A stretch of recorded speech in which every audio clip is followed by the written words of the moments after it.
What's going on, guys? This is Chris Weidman. I appreciate you checking out my channel and the latest episode of my podcast, Won't Back Down. I've got a great show planned for today, but before we begin, let me tell you about our show's presenting sponsor, BioXcellerator. BioXcellerator is the world leader in stem cell therapy and regenerative medical research. Through the use of their powerful golden stem cells, they help patients heal from joint and orthopedic injuries, autoimmune disorders, spine and disc damage, and neurological trauma.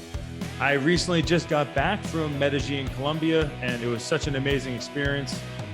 First-class experience between the staff, the stem cells, the hyperbaric chambers, the massage therapists. It really was an amazing wellness trip for me, and I'm excited to get all my joints back to brand new. I highly recommend it to all the athletes out there. Anybody who have any injuries or autoimmune disorders, please check them out. They are truly working wonders out of Medellin, Colombia at BioXcellerator. Thanks again to BioXcellerator for helping me create this show, Won't Back Down, which is also available on Spotify, wherever you get your podcasts. So we touched on it a little bit, but like, what is on, not that I want to stay on this politics stuff so long, but it really is disgusting what I see what's going on over in Hawaii. What is happening there as far as restrictions and stuff? And what are you fighting for? What are you guys trying to do? We have a dictator, not a governor. What is he? What is the dictator? That's just my opinion. What's this dictator trying to do to you guys? Oh, I mean, it just, it's everything. They're trying to force everything down our throat. It's not what the government's trying to do to.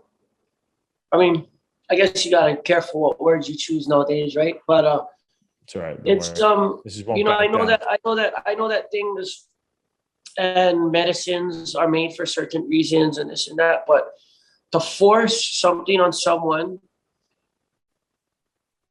is not part of our constitution. It's not part of the country. It's not part of the foundations that this country was built upon.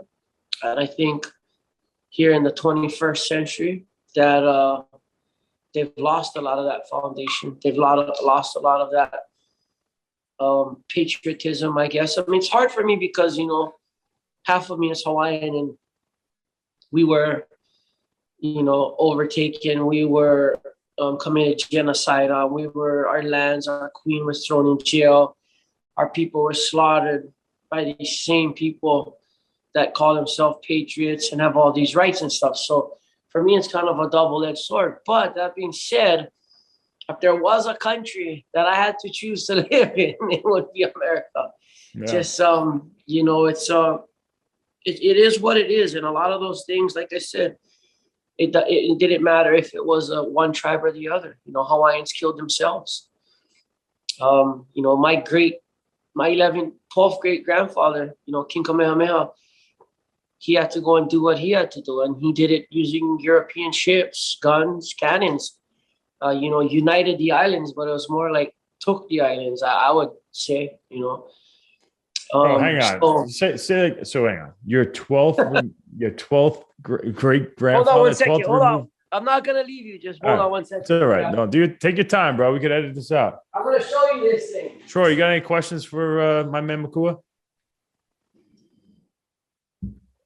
Troy's sleeping. I'm here just eating an apple. I gave you that idea, didn't I? Yes. Oh, I didn't see There we go. You ready? Check this out. Yeah, I want to see this. Troy Farkas. What's up, buddy? Troy Farkas is the man. Farkas. If you ever need a producer, he literally is the man, but he's taken, sorry. Here we go. So this is my genealogy. Who wrote that? Okay. Looks like a sewer map for the Ninja Turtles. Check it out. That's crazy. So, I can't believe you just called my genealogy a sewer map. There's no disrespect to everyone. Your wife's not gonna like that. No, that's messed up. I'm crazy. I drank a beer, bro. I'm not thinking. So from Kamehameha the Great to his granddaughter. So wait, he was the king, right? Is he the guy who surfed? he was like the surfing king. No, he was the king that united the islands. You know, when BJ stands there and when he goes and does that on the scale, that's the king the great king of Hawaii, Gotcha. King Kamehameha. He united the islands, all that stuff. So this is my genealogy. And way down here, I'm pretty sure I'm number 13, 12 or 13 in line. But from the great king. Hang on a second, bro. Hang on a second. Are you telling me that you are the king of Hawaii? Literally. No, I'm not the king. You should be the king if they didn't come over here and take it from your people. From Kamai. People don't believe me when I say that. I said, no, I got my bro. Like the everyone dogs, take a screenshot of this. When you got animals and you want to get the right horse or something, you look at their pedigree. This is my pedigree of where I come from in the Hawaiian. Yo, you're a breeder. You are a breeder. That's it right there, ladies and gentlemen. If you're looking for a Hawaiian king, there he is. Bro, you don't get anything for being the king in genetic as far as gene wise goes. Well, I guess we would if America didn't take us over. And you were the firstborn, right? Yes, I was the firstborn. Damn, so you like your brothers. You better be careful. Your brothers. Well, I'm the only son of my mom, it's on my mom's side. Oh, I didn't know that. So I'm the only son of my mom, so I don't have any brothers or anything that would be in the way. No one's trying to take your bloodline. No one's trying to do that. Oh, but your son. My son. Your son, you gotta watch out for him, bro. He's coming for you. His ass is coming. Game of Thrones. We're going Game of Thrones. This is Game of Thrones, bro. That really is crazy, man. Who wrote this all down? Who put this together? Was it like a few generations ago that like? So my mom's sister had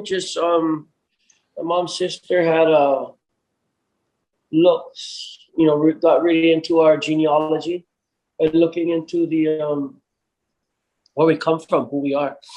In Hawaii back in the day, you used to state your genealogy and where you're from, to know who you are. You're not, you know what I mean? You're Chris Weidman, but for them to know what tribe or, what place you come from, you got to state where you're from and who you are in those ways, because I don't think it was like this Western way of thinking. It was a lot different, And but going back to your whole but hang on, I want to stay there for 1 second, then we go to the politics. It is sad, bro, that I love that you have that, because I know about my grandfather and a little bit about my great grandfather, but then I don't really know anything. It's crazy, and I'm sure they had, everyone had special lives that are worth talking about that they'd love to pass down to me, and as being the fourth removed or whatever. I don't know how you really say it, but it's crazy how the lives just disappear and we move on, even our family members. Well, it's crazy. Like, I guess nowadays they made all that 23andMe and all those kind of things. And for us to do it before all that stuff and look into it, it's just kind of a way of us just knowing who we are as a people, where we stand amongst, Hawaii, and just to know where we came from, who our ancestors are, who we can pay homage to, who we can say thank you to, who we can compete for, and the bloodline that we're representing, and all of these people that came before us. So we know that everything that we do reflects, the line, and everybody that's, whether they've done good or bad along the lines, it's up to us to continue on our bloodline and make it proud, make it strong, and make it carry on into the future of the world. Because here in Hawaii, it's pretty sad, because in the not too near future, you will see the last pure Hawaiian. And unless they do a breeding program where they collect, if they collect semen and eggs and all that kind of stuff and put it in the storage bank, there will be no pure Hawaiians left. But there's one Hawaiian island that is only for people that are actually from like Hawaiian, right? Do they have to be 100% Hawaiian or a certain? Well, a lot of the people that live on that island aren't pure Hawaiian either. Oh, are they supposed to be? I don't know. It was a white man who bought the island. It was a white man who took the island. Bro, why you got a problem with the white man, bro? Come on, man. What do you mean? I'm white. Oh, yeah, that's true. That's true. Whether I'm white, whether I'm black, something else, someone's always got something to say about it, right? Hey, That how's is true. this? Guess what? So talk about politics. Black Lives Matter came up and this and that. And, just people are speaking on issues they were passionate about. And it was, somebody told me about, you wouldn't know something because you're white. And I said, well, first of all, I didn't choose the color of my skin. But, me as a Hawaiian, our place being taken over and becoming of Jewish descent, the Jews have been persecuted for hundreds of years and, millions of us were just exterminated. And the person went on to tell me, oh, the Jews, that doesn't matter. They weren't killed in America. And I was like, they told me straight that it doesn't matter because it wasn't here in America. So we're talking about issues that are in America. And I was like, I couldn't even be offended because of the ignorance of some people. Like I said, just like I said earlier about the stereotyping about the Afghani people or people of the Middle East. Like, to me, people are people. There's good people, there's bad people. And then you got to pick and choose who you surround yourself with. And the color of someone's skin, the color of their eyes, their race, their belief, their religion, to me personally, has no effect on me. I love everybody. Unless you do me wrong, I don't care what it is, we'll have an issue. But other than that, I come from Hawaii, a place that shows aloha first and foremost. And I think that, I just was tripping that somebody had the ignorance. I can't even say it like The audacity. No, I mean that too, but just I don't know. That didn't happen that long ago. Yeah. That wasn't even that long ago either. Like, it's crazy. It's amazing to me that, and I don't know the numbers, I'm not a historian, but the amount of Jewish people that were persecuted and killed in concentration camps and everything, this small little area called Israel where the Jewish people, they gave that to them, somehow they came together, and now there's some of the most powerful people on this planet, and some of the richest, and they had nothing. Everything was taken from them, everything. And somehow they were able to come together. They didn't victimize themselves, right? They kept working together. They didn't pull each other down. And look at them.